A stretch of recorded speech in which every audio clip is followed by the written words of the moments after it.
I want to start today with a little thought experiment. So I want you to just close your eyes for a second. Okay, picture a piano. Okay. You're sitting on the bench, you put your hands on the keys, and you play Mary Had a Little Lamb. The classic, yeah, the first thing everyone learns. Right. E, D, C, D, E, E, E. You know the shape of it. Your fingers just know where to go. It's pure muscle memory. But now, imagine there's a knob on the side of that piano. You turn it just a little bit, and suddenly those exact same physical movements, pressing those exact same keys, produce the song in a completely different key. Which is, I mean, if you know anything about pianos, that's just impossible. That's physically impossible. But to change the key, you have to change the pattern. You have to move your fingers, hit different keys, maybe black keys instead of white. You have to relearn the whole geography of the instrument. Exactly.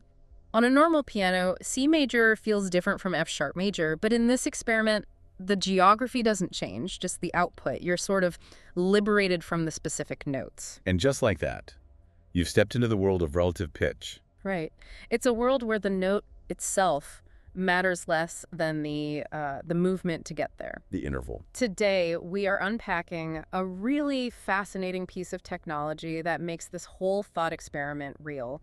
It's a Eurorack instrument and sequencer called Misha from Eventide. Though, calling it just a sequencer, I feel like that's selling it a bit short. I agree. It's more like a physical manifestation of a totally different philosophy of making music. It really changes how you think about sound. We're calling this deep dive the philosophy of the interval. We've got user guides, research notes, some academic papers. And some very specific stakeholder profiles, which are great. And our mission is really to figure out what happens to your brain when you stop playing notes and start playing, well, directions. It's a fundamental shift from asking, where am I, to asking, where am I going? So let's rewind. Misha looks sleek, very modern, but its DNA goes way back. Way back. We're talking 1980s New York City. And a guy named Leon Gruenbaum. Leon is the inventor. And the context here is so important for understanding why this thing even exists.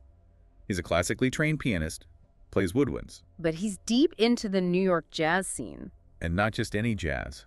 He's obsessed with bebop and neobop. Okay, so think. Lightning fast melodies. Right, think John Coltrane, Charlie Parker. These are jagged, complex, incredibly fast lines that just fly all over the place. And Leon's problem is simple. Physics. The physics of the hand versus the interface of the piano. To play those bebop lines in every single key, I mean, that's thousands of hours of practice. Because, like we said at the start, every key has a different physical shape on the keyboard. Exactly. Your thumb tuck's under here for C major, but it has to go way over there for B flat. It's a massive barrier. It's just brute force memorization. And Leon thinks, what if the interface didn't care about the key? What if the movement for a melody was always the same no matter what key you were in? So he invents. Well, do you have the name there in the notes? Oh, I do? I'm looking at it, and I'm a little terrified to say it out loud. It looks like someone just fell asleep on their keyboard. Go on, give it a try. It's a rite of passage. Okay, here we go. It's the Samchillian tip, tip, tip, tippy-bee. You got it. The Samchillian tip, tip, tip cheapy. Come on, is that a real name? Was he just messing with people? I think it's a bit of both. It's supposed to be onomatopoeia. It's the sound of the interface. How? Because, and this is the best part, the original prototype wasn't a piano at all. It was a modified ergonomic computer keyboard. A QWERTY keyboard. A Kinesis QWERTY keyboard, specifically. So you can picture this. He's on stage with, like, Vernon Reid from Living Colour, this rock legend, and he's shredding these impossible jazz solos. But he looks like he's filing a tax return. Visually, yes. But musically, he was doing something revolutionary. Leon realized that instead of a key triggering a C, it should trigger a delta value. Delta as in change. Exactly. Change. So one key on that computer keyboard means +1. You press it, you go up 1 step in the scale. Another key is 82, you go down 2 steps. Another is 8 + 4. So if I'm on a Samchillian and I just hit the I+1 button 4 times in a row, I'm just walking up the scale. Yes, and here's the magic trick. If you then change the scale, you turn a knob from C major to some dark, spooky minor scale, and you press that same button 4 times. Well, I'm still walking up the scale. Yes, you are. The gesture, walk up 4 steps, stays identical. But the actual notes that come out change completely to fit the new mood. Wow. So it prioritizes the melodic contour, the shape, over the specific pitch. He was drawing shapes in the air with sound. The sources say you could fly through arpeggios and never hit a wrong note as long as your scale was set up right. Which brings us to the modern era. Leon partners with Eventide, and they put this concept, the Samchillian engine, into a Eurorack module. And they call it Misha. Right. And for anyone listening who doesn't know, Eurorack is that, wall of blinking lights and patch cables you see in studios. It can be very technical, very abstract. But Misha lands in that world with this very specific, very human interface. Let's try to visualize it because it's pretty distinct. You've got this screen in the middle with a solfege wheel. Think of a clock face. It just shows you the tone row, the available notes. It helps you see where you are. And then you have these 18 buttons in a V shape. And here's where the theory gets real. There's a button labeled 0. The 0 button is your anchor. You press 0, it repeats the last note you played. It doesn't care what that note was. It just said, do that again. And then to the right, you have +1, +2. And to the left, -1, -2, and so on. So playing a melody becomes like a game of hopscotch. You're not thinking C, E, G. You're thinking up 1, down 2. You are playing the intervals. The manual has this great line about playing chords. It says it's akin to playing a piano with the fingers fixed like the teeth of a rake. That is a fantastic image. Right. The rake, your hand doesn't change shape. You just move the whole rake up and down the garden bed of the scale. I love that. Now, we need to pause here and dig a little deeper because the sources keep mentioning tone rows and serialism and Arnold Schoenberg. Oh, boy. That sounds like we're back in a terrifying music theory class. Why is that relevant here? It's relevant because Misha is secretly a history lesson. Back in the early 20th century, composers like Schoenberg wanted to break away from what they call the tyranny of traditional keys. The idea that songs always have to resolve back to a happy home note. Exactly. They felt it was too limiting. They wanted to explore the space between the familiar places. So they created 12-tone serialism. You arrange all 12 notes in an order or row, and you can't repeat one until you've played all the others. It sounds very mathematical and honestly, often pretty dissonant. It can be. It makes people anxious because there's no home base. So how does Misha use that without sounding like a horror movie soundtrack? Misha takes the mechanic of serialism, the tone row, but it applies it to scales we actually like to hear. It's a hybrid. And it gives you these amazing buttons to manipulate that list: prime, retrograde, and inversion. Retrograde just sounds cool. What's it actually doing? Prime is the list, playing forward. Retrograde is the list playing backward. Like rewinding a tape. Exactly. And inversion flips all the intervals upside down. So if your melody went up 2, up 1, the inversion goes down 2, down 1. So you can take one simple melody, hit retrograde inversion, and suddenly you have this complex new thing that's related but totally different. Right. You're generating music that sounds incredibly structured, but you're doing it with just a few button presses. Which sounds like a dream, but, and this is where the story takes a really interesting turn, there's a danger here. The sources call it the bread maker risk. This comes directly from Leon Gruenbaum's profile, and when I read it, I just laughed out loud because it's so relatable. I think I've fallen for the bread maker risk with about 5 different kitchen gadgets. We all have. You buy the thing because you want the result, fresh bread, but you don't actually want to learn the craft of baking. Exactly. And that is the trap with Misha. Leon is terrified that people will treat this thing like a gadget. You plug it in, you turn a knob, it makes a cool beep-boop melody, and you go, wow, I'm a genius. Instant gratification. Right. But then what? A few days later, you're bored. Because you haven't actually learned anything. You're just operating a utility. And it goes in the cupboard next to the bread maker. So he makes this distinction between a utility and an instrument. He calls it an instrumented system. And this is crucial. A utility does the work for you. An instrument, it resists you. It resists you. Why would I want something that fights back? Because that friction is where the meaning comes from. Think about a violin. It resists you. It sounds awful at first, screechy, horrible, until you put in the time in system to understand how it physically responds to your body. Leon argues Misha requires that same level of commitment. If you just let it run on autopilot, you're missing the point. So the goal isn't just to make noise easily, it's to have a conversation with the machine's logic. A conversation implies listening, right? You have to learn its language. He talks about interface versus gesture. An interface is just buttons you push. A gesture is a movement you embody. And Misha is a gesture-based instrument. It is. And we actually have a perfect example of someone doing exactly that. One of our sources focuses on a user named Henry Schroy. Henry is fascinating. He's what you'd call a practitioner. He's not just using the gear, he's like inhabiting it. So Henry does this really specific thing. He plays Misha with a MIDI keyboard, recording the output, but he doesn't stop there. No. He takes those weird, angular, interval-based melodies that Misha spits out, and he learns to play them on his electric bass. Which sounds incredibly difficult. Oh, it's so hard, because Misha doesn't care about human fingers. It creates these jumps and shapes that are really awkward to play on a bass neck. And why do it? Why put yourself through that? Because it closes the loop. Misha forces his ear to accept melodic shapes he never would have come up with on his own.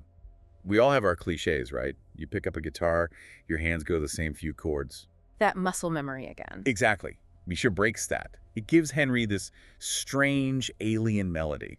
And by forcing himself to learn it on a physical instrument, he grounds that digital abstraction back into his body. There's a phrase in his profile I love, constraint as care. That really stuck out to me too. Usually we think of constraints as limiting.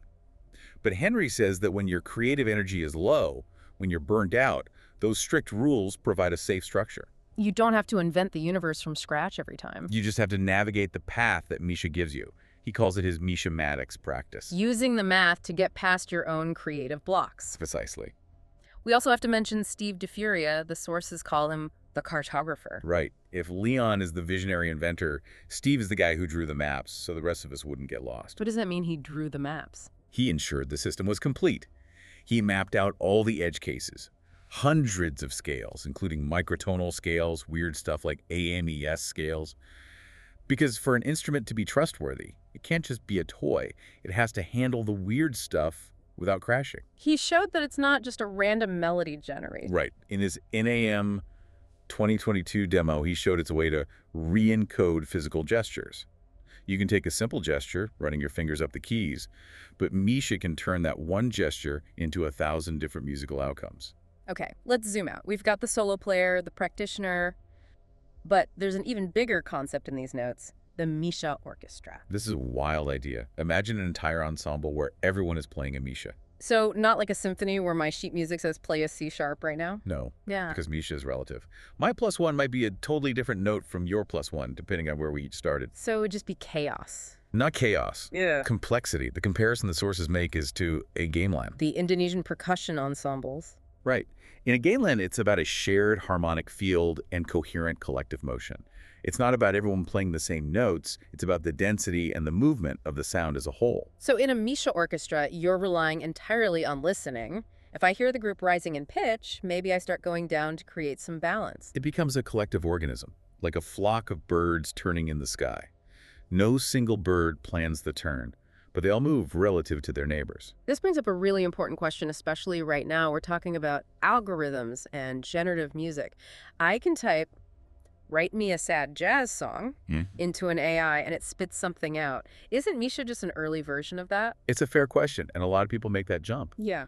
But the sources are adamant. Misha is not AI. Okay, play devil's advocate. The machine is picking the notes based on a mathematical row. How is that different from an AI picking the next word? It comes down to two things, intent and time.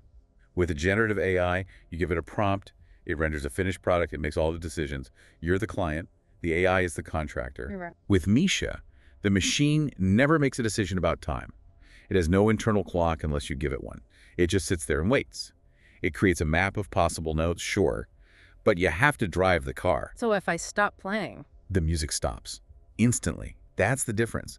The source calls it human composing through a relativistic lens, not machine composing for a human audience. You are still the engine. So Misha handles the what, the pitch, but I handle the when and the how. Exactly, and that keeps the human in the loop.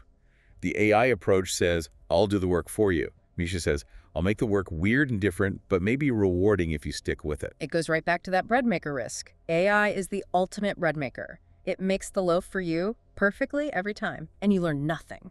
And Misha is a bag of flour and some weird yeast, and a recipe written in a language you only half understand. It challenges the user. It challenges the 500-year-old interface of the piano keyboard. It's a huge shift from absolute to relative thinking. In an absolute system, you're an architect. I will place this C here. I will place this G here. You have a blueprint. And in a relative system. You're more like a navigator on a ship. You say, okay, I want to go north a little. Now let's tack to the west. You don't know the exact coordinates where you'll end up, but you know the direction you're heading. It focuses on the movement, not the destination. And that changes everything. It makes the music feel more fluid, more like a spoken sentence than a constructed building. So what does this all mean for someone listening who might never touch a Eurorack module? Why should they care about Leon Gruenbaum and his weird keyboard? I think it's an invitation to rethink how we approach any creative task. We usually rely on absolute tools. A writer makes a detailed outline. A coder specs out all the features. We want control. We want certainty. Right. But Misha asks, what happens if you just define the rules of movement and let the specifics figure themselves out? What if you focused on the gesture, not the final output? Constraint is care, again. It is. By limiting your choices, I can only move relative to where I just was. You free yourself from the paralysis of having infinite possibilities. I want to leave you with one last thought that really stuck with me from these sources.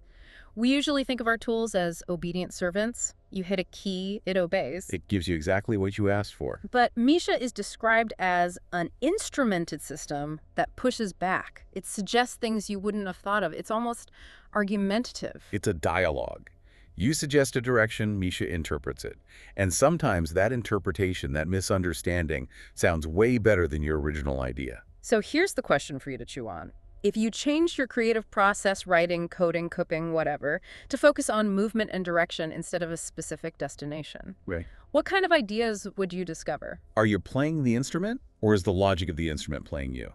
And maybe, just maybe, letting the logic play you for a while isn't such a bad thing. It might be the only way to find something truly new. Go find your own interval. Thanks for diving in with us.